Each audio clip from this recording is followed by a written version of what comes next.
Osiris. Welcome to the Saint Disruption Podcast, where brilliant musicians, poets, and visionaries come together to share their creative collaborations and explore what it means to be human in these times. Well, Gina, tell us a little bit about yourself. Wonderful. Hi. Good to be with you, sister. Good to be with you too. Lately, I feel like I have started to proudly claim myself as a multidisciplinary artist. Currently here, living in Asheville, North Carolina. I am a writer, an autobiographical writer and storyteller, a solo performance artist, and I also sing, I dance. I keep very busy in my submissions for poetry and writing and all of the fingers that I have in all of the different pies everywhere. So, yeah. Well, I know we're going to have a great conversation today, and it's really great to have another sort of polymath here in our midst.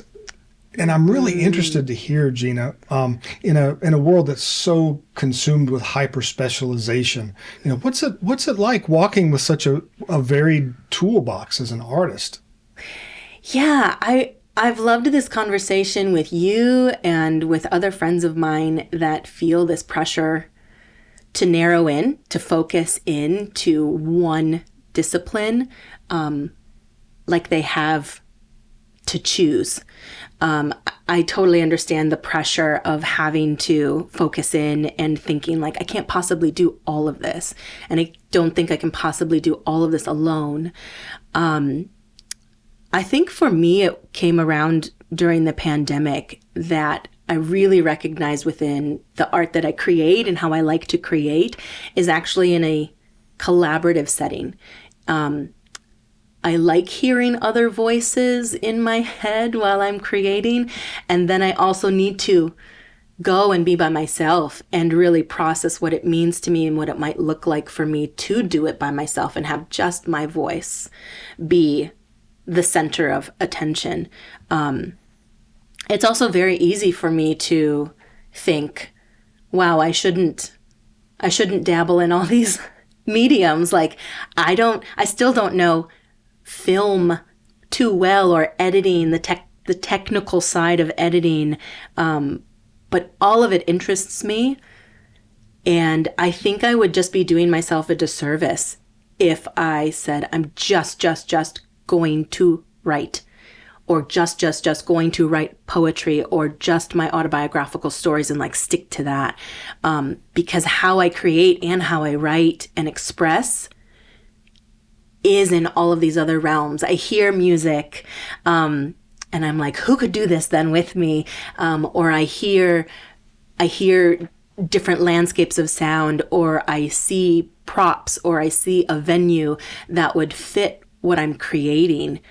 So yeah, I think it would be a disservice to just empty out all my tools and just put one item in there and close the box and be like, this is it. I don't think I would feel fully myself in that art form.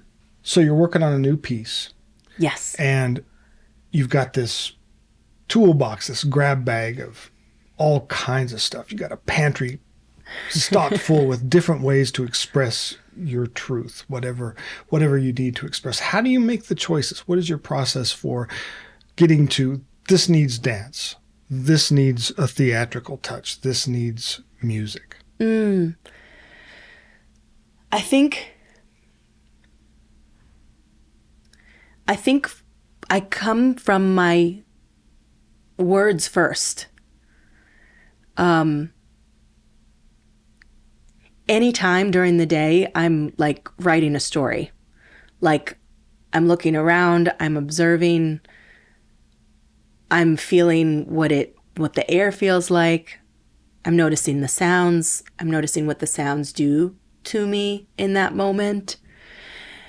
And to feel into the potency of words first for me, I think is where I love to begin. I think other things speak to me later, or when I start to write, or I write and then I let it breathe for a couple months and come back to it. I see what could be different possibilities for these certain pieces. It's like in my mind, I have like 12 stoves and there's a pot on each burner. And so I'm in constant like, do I need to turn that one up? Is like the time for that one now? I may think it should be now. And there's there's something that leads me to what that's tasting like now, that I'm like, it's right now. So, okay, I gotta either turn up the heat or like take it off and like stir it and address it and give it all the focus while it's like all the other things are still bubbling away. And sometimes that stirring might be a spoon, might be a whisk. Yeah, exactly. Yeah, definitely. Yeah. And sometimes it's really interesting when I write something, I'm like, damn, I love that just on the page. And then I go to edit it. So if someone else were to read it on the page, they read it how I want them to read it. So I love manipulating how I edit my work. I think when I first sent you some of my pieces, I said, you might kind of see the flow of it by how I space it out. Like, Que Lástima is one of those pieces where it's like, well, and then I pause here for 5, 6 counts. Or maybe it's just like a hearty inhale, exhale. And then I read the room and then I go for it, like in a performative way. But if I stick to my words and I stick to the page, if for that Que Lástima piece, if that were a poem to be published, it's like, oh, okay, I want, not only do I want it, but I need it to be 12 spaces, and then I need that line. But I need that line indented, so there's even more of a hit. Que lástima. What a shame. Todos repitan, por favor.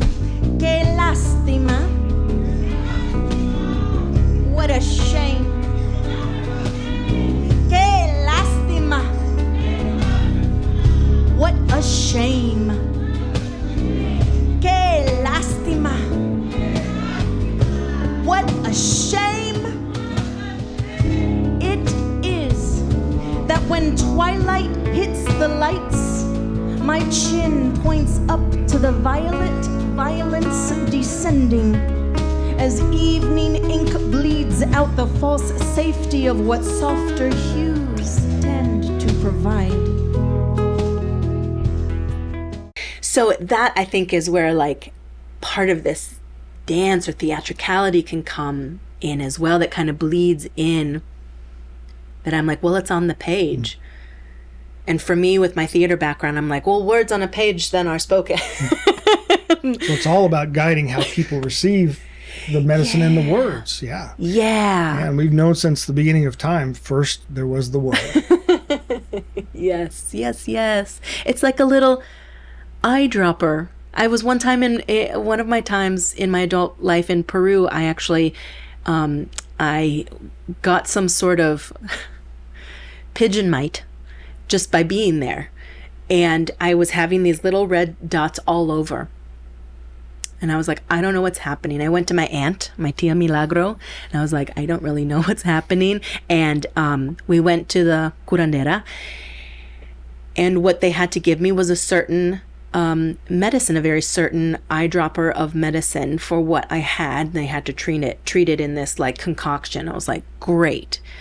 And I remember standing there, and my friend actually as well from the States was visiting me and my family in Peru, and she was traveling in Patagonia as well. So it worked out. So my friend and I, who are both performers in college together and solo performers. So she's a writer as well. So we're always in this world of looking at stories and looking for stories. We're in this office, doctor's office, and there's this little bit of water, and my aunt has to count out, like, I don't know what it is, like 120 droplets of this thing. And so we're just standing there, and my aunt starts the concoction, and she just starts, uno, dos, tres. And my friend and I are like, this is like what? All we saw was like performance. We're like, this for 2 hours, people would pay top notch, and let's get this rolling. That she and I were just like, this is incredible. Like, so even in that state of these stories and these moments, I see words, and then I see performance, and I see how things can integrate. So it's really fun. Well, it seems to me that you're among the lucky few who experienced the pandemic in a way that was creatively stimulating. And I think a lot about the piece that we had the privilege to perform back in February together, Atmosphere. And it wasn't only a poem and some music to accompany it, but you created a movement-based short film that is absolutely captivating, sort of such a clear example of your broad palette. One of the things that impressed me so deeply about Atmosphere is that it's about generosity. And that feels to me like a through line in all of your work that I've experienced. And that's a really beautiful thing. I think I mentioned to you, I'm the father of a ballet dancer. Yes. And yes. I got to watch a class with my daughter at the New York City Ballet with a renowned teacher. And she spent the whole day talking to her students about generosity. Oh, wow. And I watched these very gifted young students move in the same way, with the same mechanics, with the same, years of training behind the gesture, express in a completely different way. Yes. Yes. And the piece Atmosphere is so much about generosity and the yearning in your heart that came from not being able to share, not being able to open your house to those moments of juicy connection that really remind us of our humanity. Is that sense of generosity always been part of your walk as an artist? Are you even aware of it? I mean, it's pretty special. I think that's also just a bigger reason of why I like to perform, why I like to say these poems and these spoken word or my stories out loud, for what hits for other people, how it's interpreted, because I know I have my blind spots as well of, I'm writing this piece and I think I know what it's about. We always think we know what it's about, right? And we're like, yes, and this is the topic of this.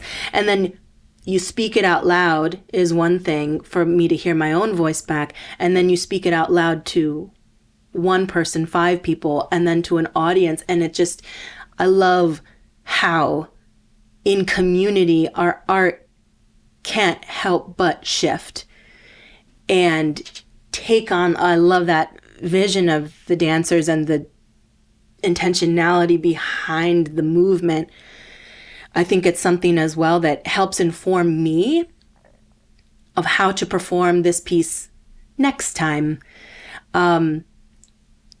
Because of course it should be different. It's that quote about travel of like, if you like, I'm gonna ruin it, but it's like when you go away and you come back, it's like you better be changed, you better be altered.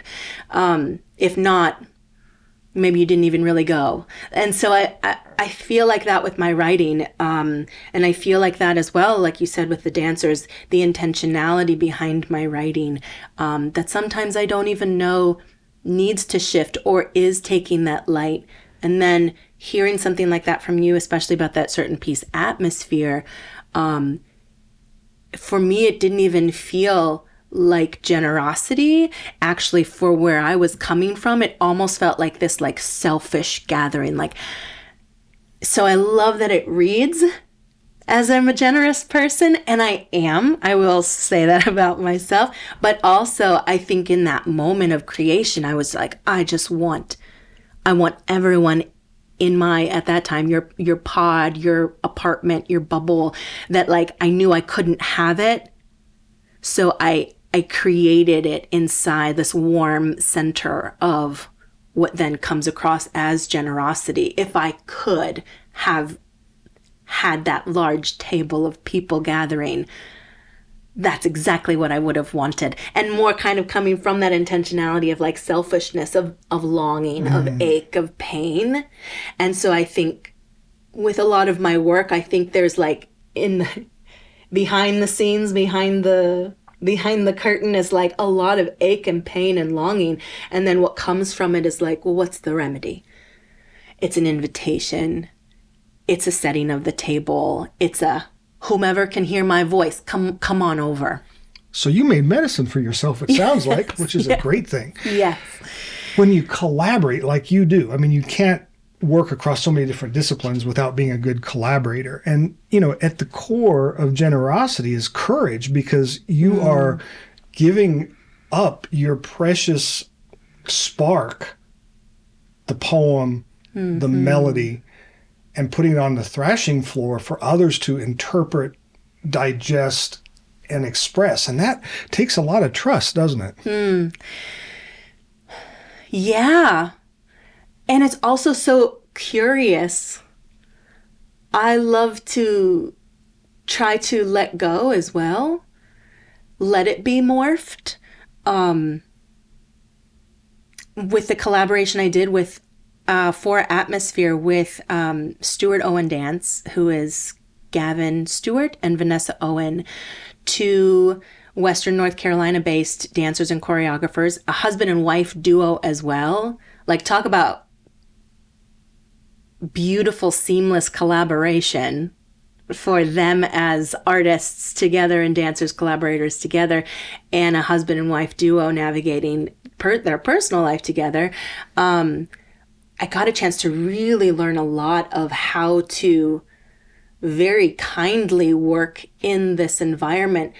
I always come back to that line. It kind of seems a bit cliche of Erykah Badu on that live record when she's like, keep in mind that I'm an artist and I'm sensitive about my shit.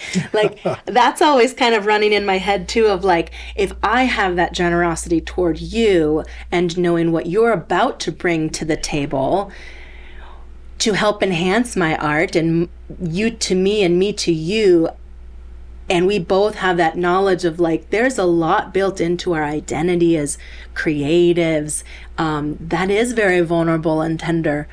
So I love coming to the table of like these tender hearts, excited to mix in and do something new that can only help enhance each other. It's beautiful. On the way up. And we'll make sure that there's a link to the video, because I know our viewers will absolutely love this. There's an element of surprise in that performance for me. And the element of surprise is amidst the, dare I say, feminine, welcoming, embracing nature of the poem. Their movement is fast and sharp. Yes. And it speaks to the tension of isolation in a way that I've not been able to figure out how to do in words without being too overt. That to me was an artistic triumph, because it was their bodies, their kinesthetic, their felt sense of what it was like. You could feel the beauty, the togetherness, and the tension of like, oh my God, I've been locked up in my apartment with my partner for 8 months now. Yeah. So that was a triumph. I'd be proud of that if I were. Oh, I love that you noticed that. They're incredible collaborators together, and at that time too, they were looking for other ways. They're incredible storytellers with dance and how they manifest their choreography. And having seen a couple of their other smaller just films that they had done themselves, as they looked for collaborators with writers, I'm like, hey, I've got options. And Atmosphere was one of them. And to see them work in that setting was amazing and beautiful and intense and so welcoming of new ideas and concept creations of what I was feeling in certain lines of text. Like, we went through my text of Atmosphere prior to, and with our videographer Michael Jamar Jean-Francois, and they got to ask, like, where are you coming from with this sentence, or like, where do you need it to lead to get us to the next beat or movement of it. And I'm so grateful that they, as dancers, can see my movement and dance background in the way that I speak, because I know what I'm doing. When I'm saying something out loud, it's something like, I know that intentionality of a hand out with generosity, but how I need it to land is actually with some weight. So how do I do that with words? And then for them, they're like, ooh, how do we get in there to do that with our bodies and position it so it can help amplify and punctuate? So yeah, it depends on the collaborators too. It's exciting. It's so exciting. It's so exciting to know that what we do with all of our tools really can just make something so fresh and so new, that when I wrote that, I mean, I actually wrote that when I was very much still in quarantine time. Like, I was by myself. That started as a journal entry. And the first sentence of it is still the first sentence of it, actually, of I haven't set a table this year. And I just had coffee. I was drinking coffee. I was looking out my window. And I remember at the end of the journal entry, I just like sat there like, this is still devastating for me. And the next day I edited it. And then that's Atmosphere. I haven't set a table this year. I haven't laid out a spread. No cutting board with various cheeses awaiting the cut from sleek, sterling, curvy knives. Candied hickory smoked pecans, wet Spanish olives. No. For guests, for company, for a coven, for community, for a birthday, for a Tuesday meal, for a Saturday game night, for a send-off, for a wake, for a wedding, for a romance, for just the chance to savor a whisper of intimate atmosphere. I think over the pandemic, my voice got sharper, got more clear too. All those small moments, the empty table, when people see truthful works of artistic expression, there's healing in the place of, oh, I'm not alone in this. Yeah. And I'm really curious, someone with your, vast and varied experience, a place that I think we have a lot of commonalities, understanding that there is medicine, there is healing in this work. And there also is this frustration of art and performance and music, strangely weak and wobbly foundation right now in our culture. How do people navigate their lives? Mm-hmm. If you look, 100 years ago, if you look to the 1960s, if you look 400 years ago, music performance had a very different and much more precious and rarefied place in people's lives. Mm-hmm. What's your sense of what do we do as a community of artists to like restore that important, nurturing, nutritive place of the arts and helping people navigate their lives and not feel alone, for instance? Oh, what a great world that would be. Wow. Because so often I just feel alone in my work when I'm writing. part of me wonders if I do join a writing collective and I get together with people, how would that shift and change my work? And of course it would, because we just can't help but be influenced by each other, and excitable in the communal space. And I think it's just choosing where you feel most comfortable in a place that feels fertile to you and to grow from it. I do believe collaboration is the key. Is this, I can't remember who said it, and I love that the only person I remembered who said a quote was Erykah Badu, but that's key. That's a good one. But there's this artist in this book that I've read, these about like 33 different artists, and there's this artist that said, like, as artists, we're the ones who get out on the limb of the branch and actually actively cut the branch. That I'm like, what a beautiful imagery of, like, we're the ones to climb our own tree. We're going to get out on this branch. We know it's unsafe to begin with. And yet we came up there with some other tool to cut ourselves down to see what it could be like, at least in my interpretation of, that's what I feel like I'm doing every day. I'm just out on this limb, whether I'm by myself or in a communal group, of like, how is this free fall gonna feel? And obviously it lands better when you do have people around you. I think just reaching out to your local venues, whether they're in your medium or not. I've reached out to a lot of local art galleries, bookstores, of course, theaters, different smaller venues that might have like an open mic here and there. Like, can I use your space as a theater? Do you want my art as an installation? It's just that constant marketing, I guess, for lack of a better term. Like, it feels more sacred than marketing, especially for what I want to connect with them on. But yeah. Well, I love the image of cutting the branch that you're sitting on. There's a lot to unpack there. I mean, I think about Chuan Tzu, leap into the boundless and make it your home. It's about trust, isn't it? I mean, it really is. And at the end of the day, do you trust the universe enough that when you cut that branch, there's going to be a place to land, and hopefully the place that you land is going to be a richer land than when you were stuck up on that branch. Yeah.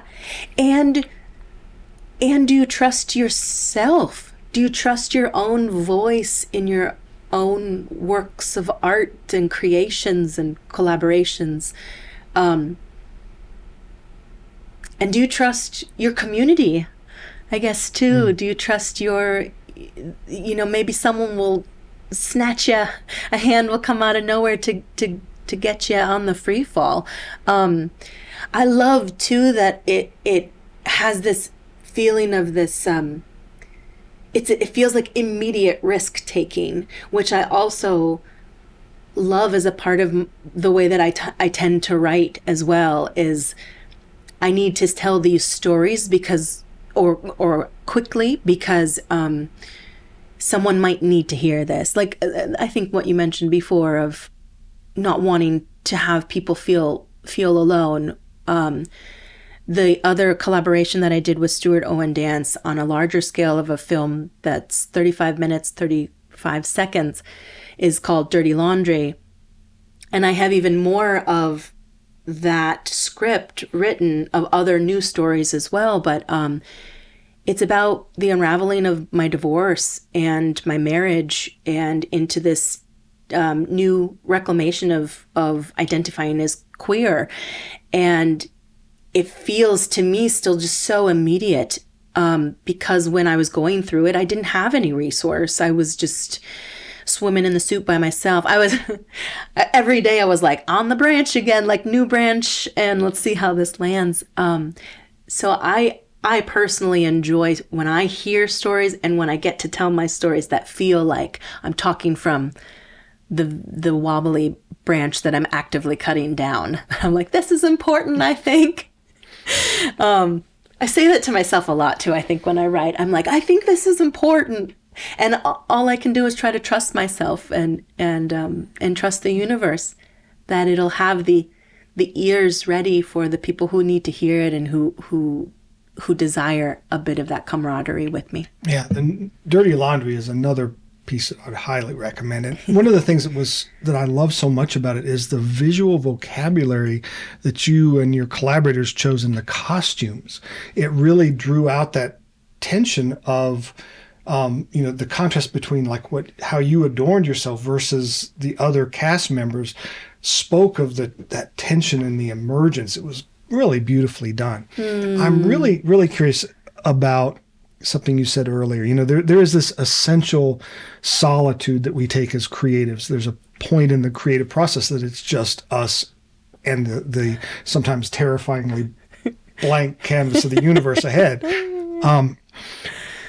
What is your experience of not getting it right? Is it frustrating? Is it terrifying? Is it angering? Or is it just quiet? Tell me about when you know that phrase is not quite there. What's that for you? Oh, I am so deeply new back into like deep creative work. It's just the pandemic is what brought me back in. It's excruciating still. I've not been able to laugh at your... I know it's true. I've not been able to find that right talk I got to give myself to settle down and understand. It's a trust thing, really. Wow, yeah. But, it's like, it's both so excruciating when it's not right, but then when you feel the truth come through, it is like the most exquisite thing possible.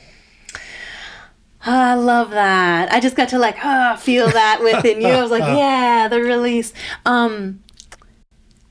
There's this...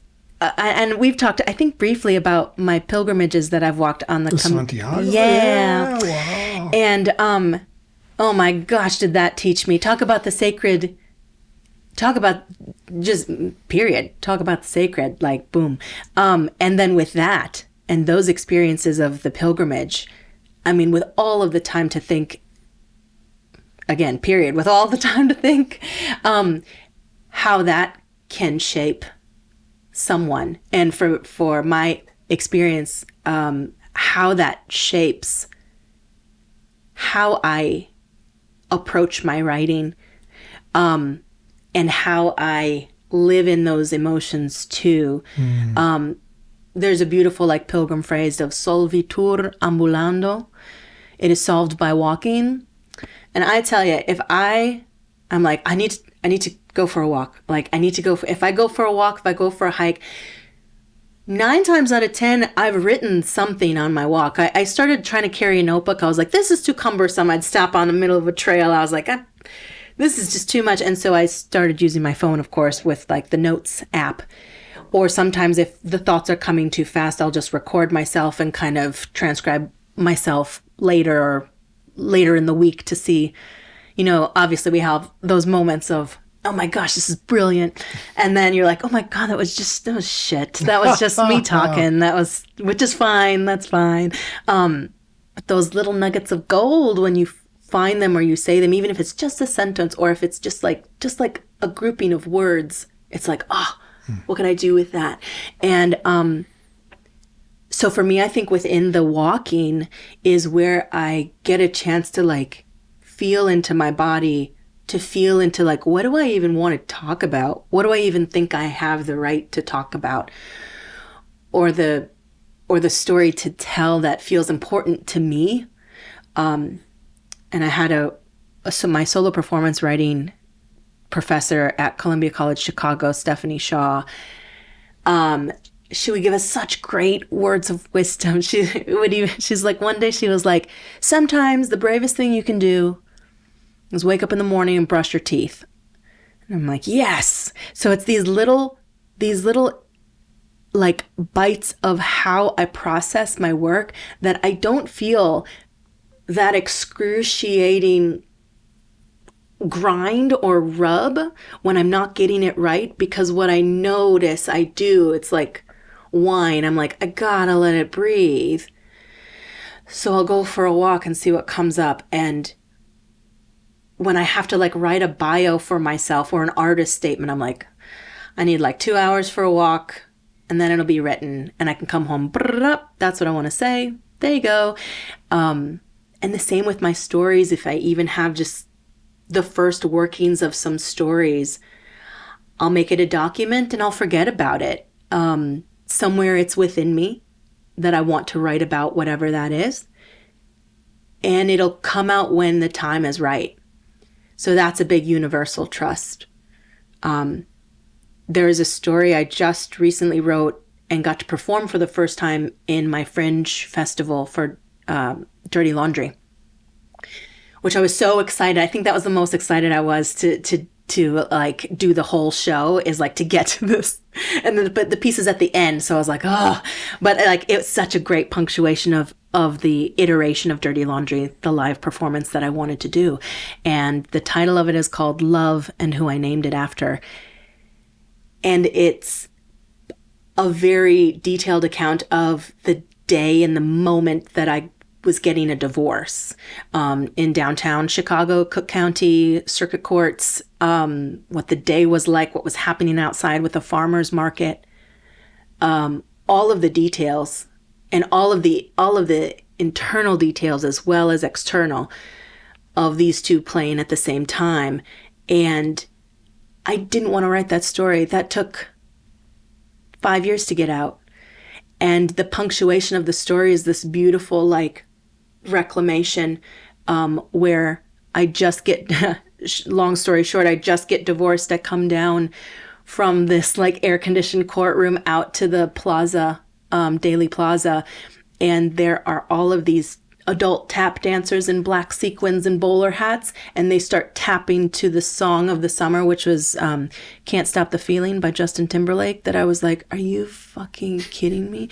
And in my head, even at that moment, I was like, oh, this is a story I'm gonna have to write. And like, it took me this whole time because I needed to have it breathe. Sounds to me like you're making your life a pilgrimage and making your art making a pilgrimage. Mm-hmm. You know, it's we talked about this the other day. I think I had just been 24 hours off of taking a pilot group to the south of France for a pilgrimage. And everybody should really do at least one pilgrimage in their life. You can't rush a pilgrimage. Oh my goodness, yes. And as soon as you say it's a pilgrimage, as soon as you make that commitment, you tap into this ancestral river, this intelligence that knows what your ancestors, what people have walked before did, and you're in it. Yes. And it has an arc of experience. It has the opening, the dismemberment, the leaving of the community to find your, isolation and solitude, the hero's journey, finding the treasure in the dangerous place and bringing it back. Yes. Yes. Yes, yes, yes. That's really big. It's really big. It's very underrated as well, of our own desire to take a journey so epic. I have a niece who really wanted to travel as she's thinking of college and things. Last I knew, she wanted to take a year off, do the gap year, try a different place, location, adventure. And I see the hesitancy in my sister and her husband, but I know the reward. I know that deep reward. I chose to give that to myself. I'm not very in this world with a lot of materials, I notice, but for me, travel has been the thing of like, oh, I don't need new clothes for a couple of years. I don't need all the new whatevers, but I do want to go to fill in the blank. And that led me to that pilgrimage in Santiago, or towards Santiago, and had me come back again because of the riches of those rewards internally that help navigate my life. And I really think then speak to this overall greater importance of how I love to connect with other artists and do other mediums, and just recognize the fragility of this time that we have, and the importance of it, the sacredness of it, and honor that, and say to myself, then how do I contribute? How do I contribute, and where do I contribute to? Where is my energy actually flowing? Where do I need it to flow? Especially more within my community. Where and how and who do I need to help amplify? I think that's something great that I've loved being a part of Asheville this time that I've been here, is being able to say, oh, hey, I heard you needed someone for this. I think I have a couple people if they fit. And it's such a network of care here, as other people try to really help amplify each other. It's a very special place, Asheville, for sure.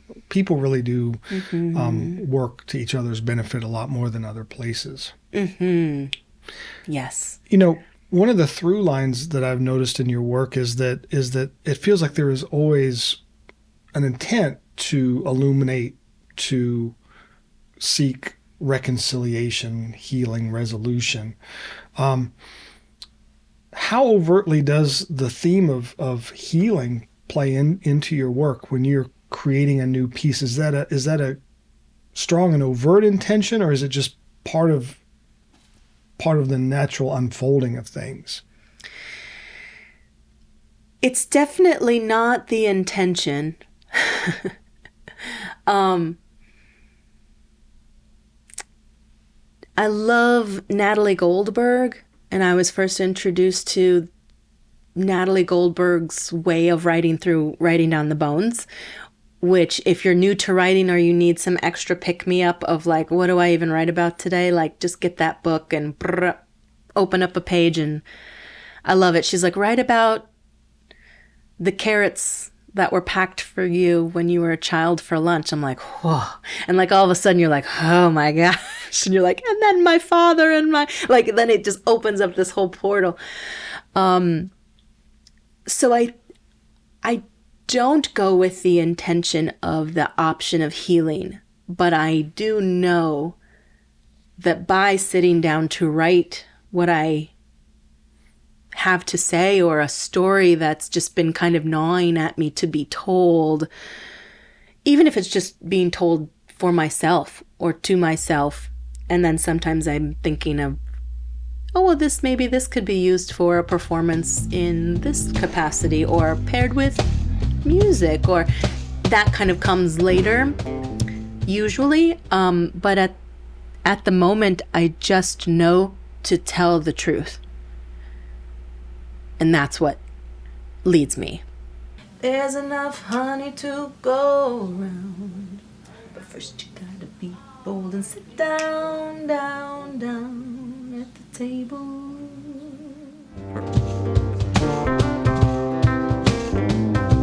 Come on and sit down, down, down at the table. Come on and sit down, down, down at my table. There's enough honey to go around, but first you gotta be bold and sit down, down, down at the table. Come on and sit down, down, down at my table. We've been waiting for you. If I can be the most honest with myself, hands down, it's going to resonate with someone else. So that's, I think for me, this idea of like taking that breath, this full transparency, and just letting it be out there, reminding myself I'm human, reminding myself that I don't make myself look good. I don't write these stories to be like, and then I was the hero, just so everybody knows. Like, I'm always like, yo, I got this wrong. And I totally acknowledge it. And so did this person in their own way get it right and wrong. And that's just what the story was. Like, it's a very, any crown I might think I have on, which I normally don't think I have it on, I take it off to be like, yo, I messed that up, but here's what I got from it. Some of my elders say that what defines the probability of us successfully navigating through this potent and evolutionary time right now is, do we have enough people holding up sacred mirrors to one another to get real and get through this? Are you hopeful that we've hit a threshold of truth tellers to get us through this?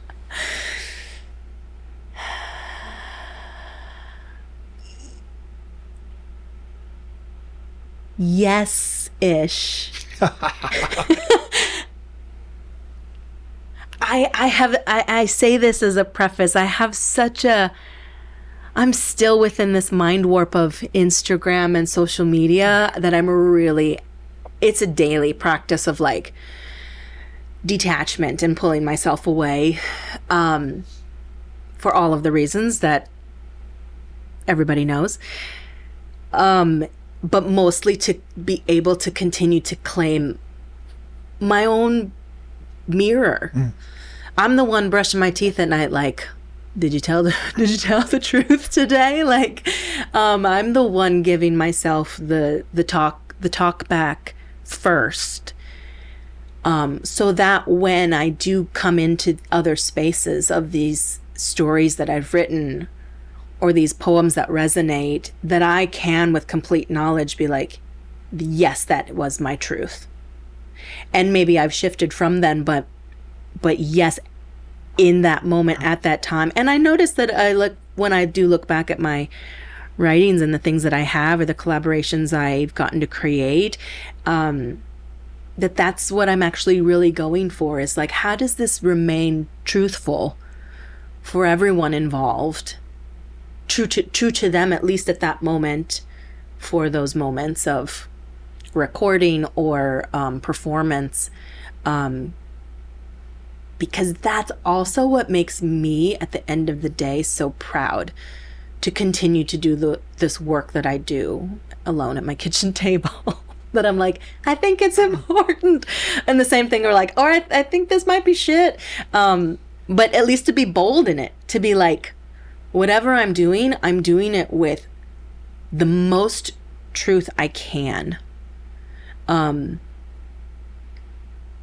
I think that's the way that we start to, if I have that mirror to myself, then I can slowly start to like, do you want to, like, I get the chance then to be more bold with others and see where they're at. Yeah, and being bold and trusting is so important, because we, through that act, that courageous act, we give others permission to likewise be truthful. And there's got to be some threshold, I think, where soon we're going to start collectively having some really challenging collective conversations about things like AI and social media.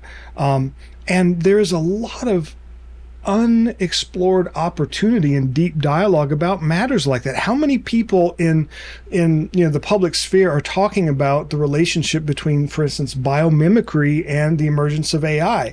And when you look at these punctuated places of evolution that we're experiencing, yeah, some of it's pretty messed up and some of it's pretty terrifying. And at the same time, there are forces that are underneath the surface, underneath the evolution of events, that are actually part of biology's natural evolutionary imperative, right? Oftentimes for interconnection.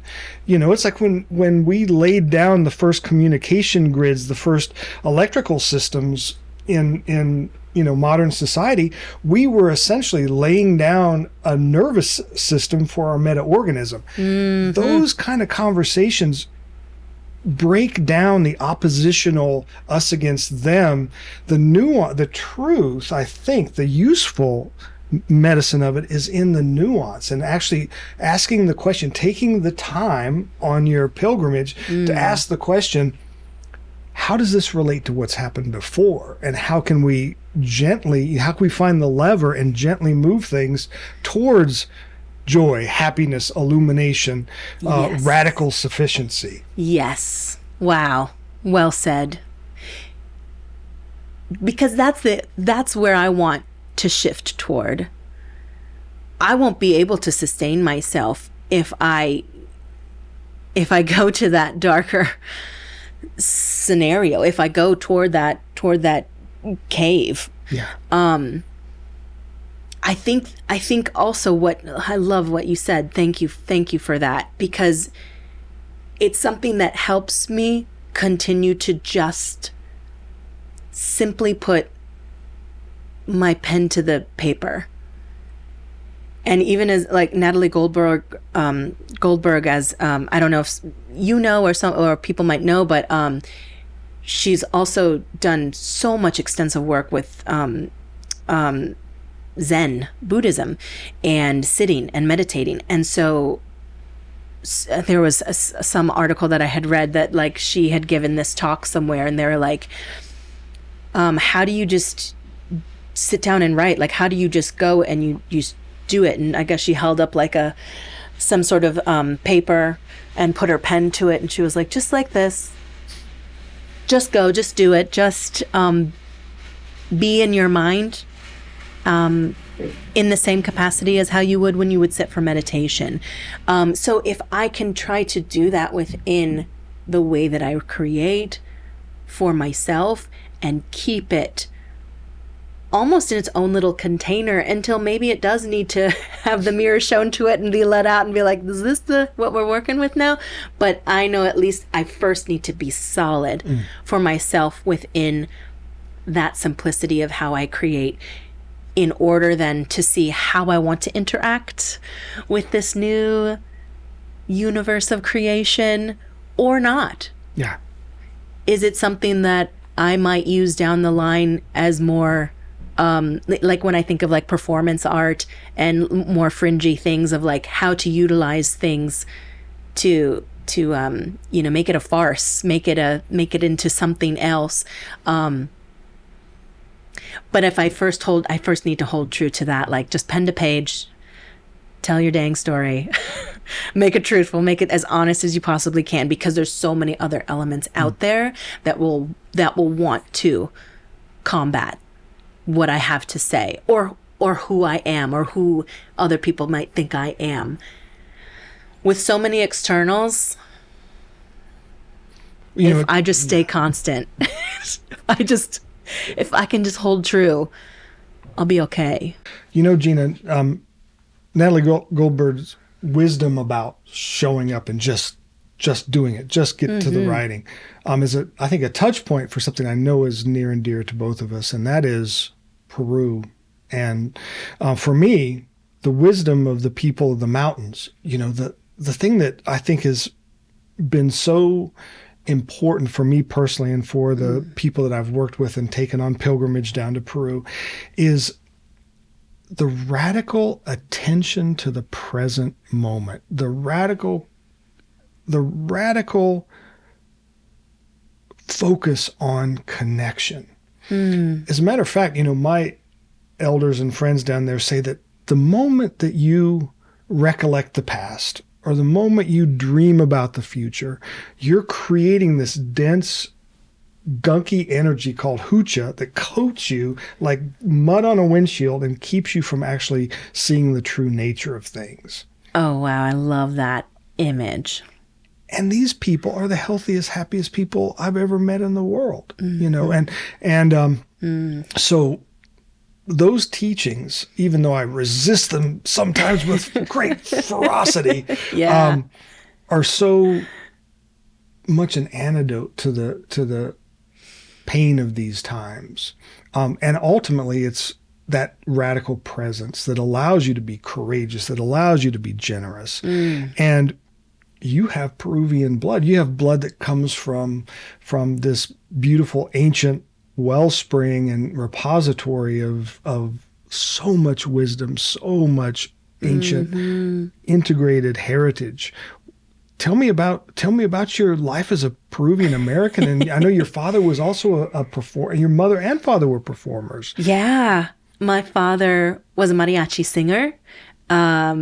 and he immigrated from Peru to Milwaukee, Wisconsin. He was also an accountant. I had definitely had romanticized him when I was younger and was like, he's just this. You know, like you see your parents, you're like, they're just that, I guess. And so to me, I was like, he's a rock star. And, but he also worked as an accountant for the city of Milwaukee. But it's such a... I will be very honest with this in terms of how I was raised and where I was raised. My mom was born in Chicago, Swedish-German background, but knew and spoke Spanish perfectly before meeting my dad. And so it just happened to be that they could speak Spanish. So I grew up in Milwaukee with my sister, my older sister, Marisa. Speaking Spanish was our first language. We would take trips to Peru as well when we were younger, from Milwaukee to Peru, to Lima, where most of my family still lives today, that side of my family. And but my father ended up passing away when I was 7 years old. He was 62 from prostate cancer and some other complications. So to have that connection to this country that I used to be very embedded within, and especially the language too, it's been a challenge. It's been a challenge since that time. My mom remarried. I love my stepdad. He's incredible. He does not speak Spanish. So I understand, looking back at it now, that it didn't really seem feasible or maybe possible, I guess, at the time to continue nourishing that part of me. To no fault of anyone, you know. So as I write, and I definitely tap into these moments and these memories and these histories that I've never really gotten to excavate, it's a challenge of where I am in this society of a very sacred, not stereotype, but like world. My aunts and uncles, they work in education. They work in their own like insurance companies and things. They're very educated people, and it's funny, I remember even when I was in like middle school and I would say, yeah, well, my dad was from Peru. And immediately they were like, in the mountains, like that they were these people living this completely separate, more ancient life. And I was like, no, they're in like the city. They like teach at the universities. Like they, you know, have shoes like I have shoes, like, you know. So it was such an interesting thing that I think still now, I mean, my identity still is seeking for what that looks like. I like your choice of terms, to excavate, to excavate. And I do ask myself a lot, what if each of us, driven by the possibility that this phrase is true, we are all immigrants in this country. What if each of us excavated that? That's that mirror, right? Yeah. That's right back to that of, can we truly see each other? I think there's just been this disconnect and divide that makes it so hard to even have the desire to be like, do I even want to see you? Do I even want to put myself in that vulnerable position to be able to really see who I am hanging around or surrounding myself with? I think, I mean, a fantastic image I just got is like Facebook, when people were like, oh, I've unfollowed 20 of these people that I've known for all these years because of all of these reasons. And it was a big like, boom, boom, mirror up. What do we got? Like mirror up with like a flashlight, like in the middle of the night. Like it was intense. There's brutality. Yeah, it's brutal. Yeah. Right? And so you're right, coming from a place that is way more compassionate and with a lot more heart and a lot more tenderness and a lot more understanding, that we're all just hopefully trying our best and doing our best and working on ourselves to navigate where we see ourselves in this world and connected. I was very grateful to go and visit two of my cousins who actually from Peru. They've lived in Paris now for over 10 years. We were out having dinner one night, and some sort of I lifted my glass that was empty, and I somewhere in my head was like, oh, there's a French tradition of like you should never toast with an empty glass, or wherever it came from. I know it from a French tradition. I could be completely wrong, but I said, oh no, it's bad. I'm gonna have bad luck, because the French say I can't toast with an empty glass, and we were all toasting, and right on the heels of it, my one cousin, Millie, she was like, well, good thing we're not French. And I was like, yeah, like, because I have that compassion and that eye for them of like, they're here, they're living in this country, but like, they are Peruanas, like they are that connection to somewhere within me I've yet to get to. And I am so close to them. So I love the time to spend with them and connect to them in this more modern time. And have them also fill me in on Peru when they go home and they do see more of the family. So it's that's actually, segue into this next topic of my next project that I'm working on is actually this homecoming of how it will feel for me to go back to Milwaukee like my dad came to Milwaukee. My papi came in the late 60s, I think, late 60s, and didn't know anyone but one friend who was there studying, and then that friend went back with his studies to Peru, and my dad made the way for himself. So I'm working on this excavation of his music. He sang with a trio, Voces de Oro, that is even on his headstone. That meant so much to him, to sing and to perform. He performed for people's weddings. He performed then sometimes with weddings. People were like, can you perform at my funeral? He performed people's funerals and events and festivals and all over Milwaukee. Like he really just went for it. But it's this homecoming for me that I'm excited to continue to excavate, to get to know him even better at that time, claiming Milwaukee, and for myself to reclaim it as my hometown. That's beautiful. These full circles that we sometimes encounter in life are so ripe and potent. Very much so. Well, I'm excited to see what you do next. Thank you. And I wish you so many blessings for your trip back to the homeland and creating that full circle for yourself and your family. And it's been really such a pleasure having you on our podcast and having this opportunity to touch in deeply on these really juicy subjects with you. Thank you so much, Gina. Thank you so much too, Jeff. I appreciate you. This was awesome. It was awesome. Thank you.